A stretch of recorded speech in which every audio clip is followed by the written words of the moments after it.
జమిలీకి మేము వ్యతిరేకం, సమాఖ్య స్ఫూర్తిని దెబ్బతీసేందుకు బీజేపీ కుట్ర అని చెప్పి సీఎం రేవంత్ రెడ్డి అంటుండు. ఇక ప్రాంతాలు మతాల మధ్య చిచ్చు పెట్టాలని చూస్తున్నారు.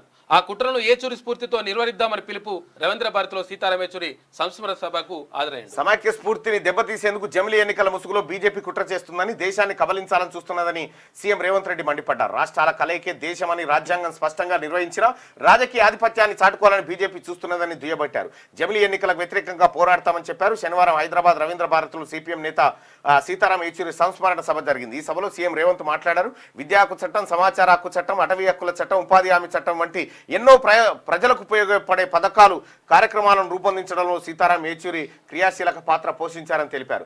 జమిలీ ఎన్నికల పేరిట బీజేపీ కుట్రలు చేస్తున్నదని, ఇలాంటి సమయంలో ఏచూరి లాంటి లీడర్ లేకపోవడం ప్రజాస్వామ్యానికి, లౌకికత్వానికి, అభ్యుదయవాదాలకు తీరని నష్టమని ఆయన అన్నారు. బీజేపీ కుట్రలను సీతారాం ఏచూరి స్ఫూర్తితో తిప్పికొట్టాలని పిలుపునిచ్చారు. దేశ రాజకీయాల్లో ప్రజాస్వామ్య స్ఫూర్తిని కలిగిస్తూ సమయం వచ్చినప్పుడు ప్రజాస్వామ్య పరిరక్షణ కోసం కాంగ్రెస్ విధానాలను కూడా విభేదించిన వ్యక్తి ఏచూరి. పేదలు, ప్రజాస్వామికవాదులకు ప్రభుత్వ విధానాలు ఉపయోగపడాలని నిరంతరం పాటుపడిన వ్యక్తి.